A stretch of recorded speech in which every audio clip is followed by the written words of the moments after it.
రామచంద్ర స్వామి వారి ఆలయానికి 33 కిలోమీటర్ల దూరంలో ఉన్న పర్ణశాలకు మన ప్రయాణం సాగుతుంది. మన ప్రయాణంలో గౌతమి నది తీరంలో సీతారామచంద్ర స్వామి వారి ఆలయం ఉంది. ఆ ప్రక్కనే పర్ణశాలగా పిలువబడుతున్న పేరుగా ప్రత్యేకగా పురాణాల ప్రకారం త్రేతాయుగంలో సీతమ్మ రామలక్ష్మణులు 14 ఏళ్లుగా వనవాసంలో భాగంగా నడయాడిన వంటి ప్రాంతం. పర్ణశాలలో నాటి సీతారామచంద్ర స్వామి వారి నివాసం గుర్తుగా ఉన్న కుటీరం నెలలో 25 రోజులు, ఇక్కడ మరో 5 రోజుల సమీపంలో సీతావాగు వద్ద అమ్మవారు చీరలు ఆడేసిన ప్రదేశంగా నారచీరలుగా పిలువబడుతున్న ఇక్కడ వామన గుంతలు ఆహారం తీసుకున్న రాతిపల్లెం, లక్ష్మణ స్వామి శూర్పణఖ ముక్కు చెవులు కోసిన ప్రాంతంగా పిలువబడుతుంది. రాళ్లగుట్ట సీతారామచంద్ర స్వామి వారి కూర్చున్న రాతి గుట్టలు, ఇలా ఎన్నో విశేషాలతో కూడిన సీతమ్మ తల్లి నారచీరల ప్రదేశం గురించి విశేషాలు ఇప్పుడు తెలుసుకుందాం.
కిలోమీటర్ల లోనకి వెళ్తే కనుక ఇదే ద్వారం.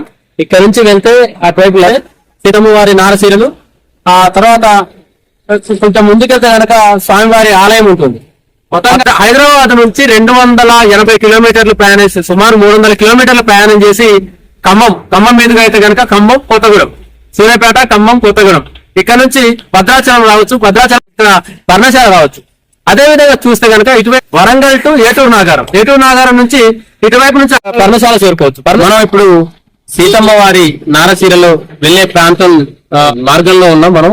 భద్రాచలం నుంచి మనం తీసుకున్నట్లయితే కనుక స్వామివారి ఆలయానికి వెలుపలికి మార్గం ఇది. ఇక్కడ నుంచి కొంత దూరం వెళ్తే కనుక స్వామివారి ఆలయం ఉంది. అదే విధంగా ఇక్కడ నుంచి మనం చూడొచ్చు సీతమ్మ వారి నారసీరలు వెళ్లే దారిని చెప్పని కూడా ఇక్కడ బోర్డులు చేశారు, ఫ్లెక్సీలు ఏర్పాటు చేశారు. ఇబ్బందులు లేకుండా అన్ని ఏర్పాటు అయితే ఉంటాయి. స్వామివారి ఆలయం గురించి కానీ లేదంటే సీతమ్మ వారు నడైనటువంటి అక్కడ ఏదైతే స్నానాల ఘట్టం కావచ్చు, ఆ ప్రాంతం కావచ్చు, ఆ పూజ చేసుకొని ఏదైతే సీరలు ఆరవేసుకున్నటువంటి ప్రాంతాన్ని నారసీరలుగా భావిస్తారు. వాటి గురించి కూడా పూర్తిగా మనం తెలుసుకునే ప్రయత్నం చేద్దాం. అక్కడ కొంతమంది మనకు నారసీరల కోసం చెప్పేవారు కూడా ఉంటారు.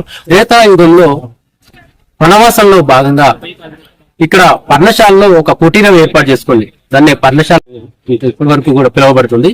ఆ నేపథ్యంలో త్రేతాయుగంలో ఇక్కడ అమ్మవారు సీతమ్మ వారు 25 రోజులు పర్ణశాలలో నుంచి అంటే ఆడవారి సమస్యలు వస్తుంటాయి కదా. ఈ నేపథ్యంలోనే ఆమె గోదావరి పక్కనే ఉన్నటువంటి గోదావరిని అపవిత్రం చేయకూడదనే ఉద్దేశంతో మరోవైపు మొత్తంగా ఇక్కడ స్వామి 9 కిలోమీటర్ల దూరంలో ఉన్నటువంటి అక్కడ స్వామి బాణం వేయడం వల్ల అక్కడ ఉన్నటువంటి కొండ దగ్గర నుంచి వచ్చినటువంటి జల ఏదైతే ఉందో ఆ నీటి ప్రవాహం ఇదే ఇక్కడ మనం చూడొచ్చు. ఇక్కడ పక్కనే అమ్మవారు స్నానమాడి ఇక్కడే నారసీరలు ఇక్కడ ఆరవేసుకున్నటువంటి ప్రాంతాన్ని అంతా కూడా నారసీరలుగా అభివృద్ధి ఇప్పటికి కూడా మనం పిలుస్తున్నాం. ఈ నేపథ్యంలో ఇక్కడ మనం చూడొచ్చు భక్తులందరూ కూడా ఎంతో మంది ఇక్కడ భక్తి శ్రద్ధలతో అమ్మవారిని దర్శించుకొని అమ్మవారి నారసీరల చరిత్ర కోసం తెలుసుకుంటున్నారు. అదేవిధంగా ఇక్కడ మనతో పాటు గైడ్ బాలకృష్ణ గారు ఉన్నారు. ఆయన్ని పూర్తిగా ఈ నారసీరల ప్రాంతం పేరు ఎలా వచ్చింది అన్ని పూర్తి వివరాలు తెలుసుకునే ప్రయత్నం చేసి అప్పుడు లక్ష్మణస్వామి గురించి సీతమ్మతో అడిగిందంట, నాయన లక్ష్మణ, ఈ 14 సంవత్సరాల నివాసంలో గడిచిన 11 సంవత్సరాల వరకు నాకు ఇది కావాలని నిన్ను కానీ మీ అన్నగారిని ఎప్పుడు అడగలేదు. కాకపోతే నాకు ఇక్కడ ఒక సమస్య అనేది ఉండడం వల్ల ఇక్కడికి వచ్చాయి కాబట్టి ఆ సమస్యను నువ్వు బయటపడేయాలంటే నాకు ఇక్కడ పవిత్రమైన జల కావాలి. ఆ జల కూడా ఎట్లాంటిదంటే ఎవరు వాడకూడదు, ఎవరు ముట్టకూడదు. అలాగే నాకు పసుపు కుంకుమలు కావాలి. అయితే ఎవరు వాడకూడదు, ఎవరు ముట్టకూడదు. అలాంటివి తెచ్చి ఏర్పాటు చేయమయ్యా అంటే ఆ మాట విన్న లక్ష్మణస్వామి ఇదే రాత్రి నిలబడి ఇటు తూర్పు దిశగా తలెత్తి చూశాడు. 9 కిలోమీటర్ దూరంలో దట్టమైన దండకరణ్యంలో ఒకే ఒక్క కొండ కనబడి ఆ ఒక్క కొండకి మనసులో రావడం తలుచుకుని వచ్చి బాణం సంధిస్తే ఆ బాణం తగిలి ఆ కొండ పగిలి ఆ కొండ రాళ్లలో నుంచి పసుపు కుంకుమ రాళ్లతో బయటపడ్డ నీళ్లు. అలా లక్ష్మణస్వామి వేసిన ఒకే ఒక బాణానికి ఆయన నీళ్లు తెచ్చాడు కాబట్టి ఆయన పేరు మీదే శేష తీర్థం ఉంటారు. అలా అమ్మవారు మొట్టమొదటిసారిగా ఈ అడవిలోకి వచ్చి ఈ వాగులో స్నానం చేసింది కాబట్టి దీన్ని సీతమ్మ వాగు అంటారు. అలా 2 పేర్లను 2 వరాలుగా పొంది సృష్టి అంతమయ్యే వరకు ఆ 2 వరాలతో 365 రోజులు ఎప్పుడు పసుపు కుంకుమలతో కనిపించే నీళ్లు. మరి మీరు ఇన్ని పుణ్యక్షేత్రాలు ఇన్ని దేవాలయం తిరుగుతున్నారు కదా, ఇన్ని దేవుడి పేరు చెప్పిన యాత్ర చేస్తున్నారు కదా, ఏ రోజున ఒక రాయి నుంచి పసుపు కుంకుమలు రావడం చూసారా? ఎవరైనా చూపించారా మీకు ఎక్కడన్నా? మరి ఈ రోజు వరకు కూడా ఈ ప్రదేశంలో ఇంకా ఉన్నాయంటే ఈ స్థలం ఎట్లాంటిదంటే నమ్మిన వాళ్ళకి ఖచ్చితంగా మంచి జరుగుతుంది. అంత సత్యం ఉంది రాతి మీద. 5 స్నానం చేసి రాతి మీద చీరలు ఆరేసుకొని ఈ 5 రోజులు కూడా ఇక్కడ నివాసం చేసుకుని అప్పుడు ఇక్కడ నుంచి వెళ్ళేవారు. మరి 5 రోజులు ఉన్నప్పుడు ఎక్కడెక్కడ ఏం గుర్తులు ఏర్పడ్డాయి, ఎక్కడెక్కడ ఏమున్నాయి అది చెప్పేటప్పుడు జాగ్రత్తగా వినండి, తెలుసుకోండి. మీ అందరికి దారి చూపిస్తాము. చక్కగా దారిలో వెళ్ళి చెప్పిన గుర్తులన్నీ 2 చేతులతో తాకి దండం పెట్టుకుని వెళ్ళండి. సరేనా? ఈ రాతికి ఆ చివరిలో అక్కడ పసుపు కుంకుమ ఉంటుంది. ఆ పసుపు కుంకుమ వేసిన చోట ఆ రాయి మీద సీతమ్మ వారు ఆరేసుకుని చీర గుర్తులు ఉంటాయి. ఆ అమ్మవారి ఇక్కడ కట్టుకున్నవి నార వస్త్రాలు. ఆ నార వస్త్రాన్ని తడిపి ఆరేయడం వల్ల ఆ వస్త్రం ఎలా ఉంటుందో రాయి ఎలా మారిపోయింది. అవి 5 రంగులతో 20 గజాల పొడిగి ఇలా చుట్టూ తిరిగి వెళ్తే అక్కడ కనిపిస్తుంది. ఇక్కడ మధ్యలో పూలు కనబడుతున్నాయి రాయి మీద. అక్కడ రాముల వారు సీతమ్మ వారి అడవిలో కూర్చొని ఇదే రాతి మీద కాలక్షేపం కోసం ఏం తోచగా ఆడుకునేవారు. ఆ ఆట పేరు వామన గుంటలు అంటారు. అవి 2 వరుసలు ఉంటాయి, 7, 7, 14 గుంటలు. ఆ 14 గుంటలు కూడా స్వయంగా రాముల వారు తయారు చేసుకున్నదే, ఇలా ఎప్పుడైనా వచ్చినా ఆడుకోవచ్చని. కానీ ఒక మనిషి ఏం చేసినట్టు ఈ రాతి మీద అడుగుపెట్టి రాముల వారి మీద అనుమానం పెట్టుకొని ఈ రాతి మీదకి వచ్చి 10 గుంటలు పడగొట్టాడు. అదే చోట షాపు వేస్తుంది, నోట్ల నుంచి రక్తం కొన్ని బండ మీద అక్కడే చనిపోయాడు. ఈ రోజు మీరు ఈ ప్రదేశానికి వచ్చి మొక్కుతున్నారంటే ఇక్కడ ఉన్న భక్తి మిమ్మల్ని రప్పించింది. ఇక్కడ ఈ నల్ల కనబడుతుంది రాయి మధ్యలో కనబడుతుందా లేదా? ఈ నలుపు చారిక రాముల వారి ఒంటి పైన నడుము కట్టుకొని భుజానికి వేసుకునే కండువది. ఆయన వేసుకునే పై పంచని రాయి మీద ఆరేస్తే అది ఏ రంగులో ఉంటే రాయి ఆ రంగులో మారుతుంది. ఇది ఆ చివరి నుంచి ఆ చివరి దాకా ఉంటుంది. మీరు ఆ కండవని దండం పెట్టుకోవాలనుకుంటే అక్కడికి వెళ్ళాక ఆ చివరి దండం పెట్టుకోవాలి.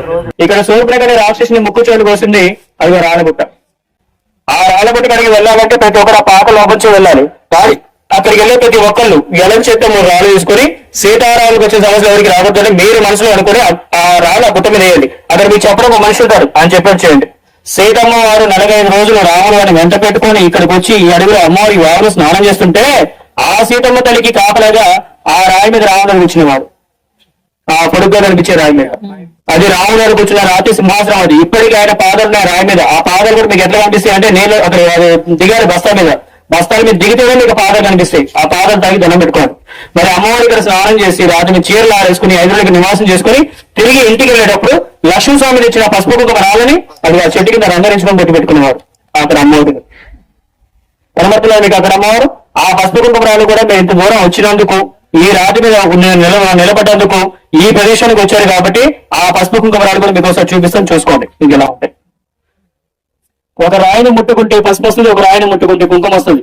ఈ రోజు వరకు కూడా ఈ పసుపు కుంకుమరాలు మీకు బయట ఎందుకు ఇవ్వరు, ఎందుకు ఈ స్థలం చెప్పాను కదా. ఈ రోజు ఈ పసుపు కుంకుమరాలు ఎవరి కుటుంబంలో ఉంటాయో రేపు వాళ్ళ ఇంట్లో సీతారాములు ఉన్నట్టే లెక్క. ఆ సత్యం ఉంది ఈ రాయి మీద. అందుకే ఈ పసుపు కుంకుమరాలు మీ అందరికి ఇక్కడ వెళ్ళేటప్పుడు దేవాసనం వాళ్ళు ఇస్తారు, వెళ్ళేటప్పుడు తీసుకుని వెళ్ళండి. అవి మీరు ఇంటికి తీసుకెళ్ళాక మీరు పూజ చేసి దేవుడి దగ్గర పెట్టి వారికి పొడి చేసుకోండి. కానీ ముందు మీ ఇంట్లో ఇష్టదైవాన్ని కొట్టి పెట్టండి. అది ఎందుకు పెట్టమంటుంది సార్, త్రేతాయుగంలో అమ్మవారు అడుగు పెట్టాక ఆ యుగంలో లక్ష్మీస్వామి తెచ్చిన పసుపు కుంకుమల్ని ఈ యుగంలో మీరు తీసుకెళ్తున్నారు. అన్ని లక్షల సంవత్సరాల తర్వాత ఈ రోజు మీరు ఇక్కడికి వచ్చి తీసుకెళ్తున్నారు కాబట్టి అంత పవిత్రమైనవి ముందు మీ ఇంట్లో నిశ్చితాన్ని కొట్టి పెట్టాలి. అలా పెట్టినప్పుడు మీరు ఈ స్థలానికి వచ్చినందుకు ఈ స్థలం కూడా మీకు ఏదైనా మంచి చేస్తారు. ఆ తర్వాత మీరు ఏదైనా ఒక మంచి పని మీద బయటకు వెళ్తున్నారు, ఒక ముఖ్యమైన పని మీద ఎక్కడికైనా బయటకు వెళ్తున్నారంటే మనస్ఫూర్తిగా బొట్టు పెట్టుకొని సీతారాముని మనసులో తెలుసుకొని గడప దాటండి. ఆ పని ఎంత కష్టమైందైనా సరే ఏ ఆటంకాలు లేకుండా జరుగుతుంది. ఇక్కడ మీ ముందున్న ఈ పూలు పెట్టిన చోట సీతారాములు వారిద్దరు ఈ రాతి మీదకి వచ్చి ఇదే రాతి మీద 5 రోజులు నివాసం చేస్తూ ఈ అడవిలో వాళ్ళకి తినడానికి ఆహారం లేకపోతే లక్ష్మీస్వామి ఎంతో కష్టపడి వాళ్ళకి ఇష్టమైన ఇప్ప పూలు తెచ్చేవాడు. ఆ ఇప్ప పూలు పెట్టుకుని తిన్నారు ఈ రాతి మీద. ఇది వాళ్ళ భోజనం చేసే కంచం. దాన్ని ఒక రాతి పల్లె అంటారు. ఇప్పుడు మీరు అందరూ ఏం చేస్తారంటే ఒకరి వెనక ఒకరు ఒక లైన్ లో ఒక వరుసగా బస్తా మీద నుంచొని ఆ రాయి మీద కాలు పెట్టకుండా ఆ నామ దగ్గర మీరు 2 చేతులతో తాకండి, దండం పెట్టుకోండి, బొట్టు పెట్టుకోండి. ఇక్కడ మీరు ఆయన వేసే దక్షిణలు గాని కానుకలు గాని అక్కడ విసరకండి, పడేయకండి. శబ్దం రాకుండా నిదానంగా మీ చేతితో వదిలేయండి. ప్రత్యేకించి మీకు పసుపు కుంకుమ దేవాసనం వాళ్ళు ఇస్తారు. ఆ పసుపు కుంకుమ తీసుకొని అక్కడ రాములవారి కండ ఉంటుంది, రాములవారి పైపంచ, ఆ పైపంచని తాకి దండం పెట్టుకొని అప్పుడు అమ్మవారి చీర దగ్గరికి వెళ్ళి ఆ చీర పెట్టుకుని చూసుకొని వెళ్ళండి. జై శ్రీరామ్. ప్రాంతం చాలా ముఖ్యమైన ప్రాంతం ఇది. స్వామివారు ఏదైతే అమ్మవారు ఏదైతే దానికోసం కోరారో ఆ సమయంలో శూర్పణఖ రావణ చెల్లి ఎవరైతే ఉన్నారో శూర్పణఖ ఇక్కడికి వచ్చినప్పుడు లక్ష్మణ స్వామి ఏదైతే అడ్డుపడినప్పుడు ఏదైతే ముక్కు కోసినటువంటి ప్రాంతం ఇది. ఇక్కడే ఈ యొక్క ప్రాంతానికి గుర్తుగా ఇవన్నీ కూడా రాళ్లు పెట్టి క్లియర్ గా చెప్తున్నారు. భక్తులందరూ కూడా వచ్చేసి దీన్ని కూడా సందర్శించుకొని వెళ్తూ ఉంటారు. చేసి సీతారామచంద్ర స్వామి వారు నాటు పడినటువంటి బాధలు గాని కష్టాలు గాని మళ్ళా ఈ యుగంలో ఎవరికి మాకు అటువంటి కష్టాలు రాకూడదని చెప్పని ప్రతి ఒక్కరు కూడా ఇక్కడికి వచ్చేసి ఏదైతే ఆ గుట్ట ఉందో ప్రాంతంలో అక్కడ ఒక 2-3 రాళ్ళు తీసుకొచ్చేసి ఆ యొక్క ప్రాంతంలో ముక్కు ఏదైతే కోసినటువంటి ప్రాంతంలో అక్కడ వేస్తూ వెళ్తూ ఉంటారు. ఇది ముఖ్యమైనటువంటి ఘట్టం అని చెప్పుకోవచ్చు ఈ యొక్క నారశీల ప్రాంతంలో. అదేవిధంగా ఇంకా ఎన్నో ప్రాంతాలు ఉన్నాయి. ఇక్కడ చూడాల్సినటువంటి ప్రదేశాలు ఉన్నాయి. మనం వెళ్దాం, మరి టెంపుల్ కి వెళ్దాం. టెంపుల్ దగ్గరికి వెళ్ళి కూడా ఆ చరిత్ర కూడా తెలుసుకుందాం.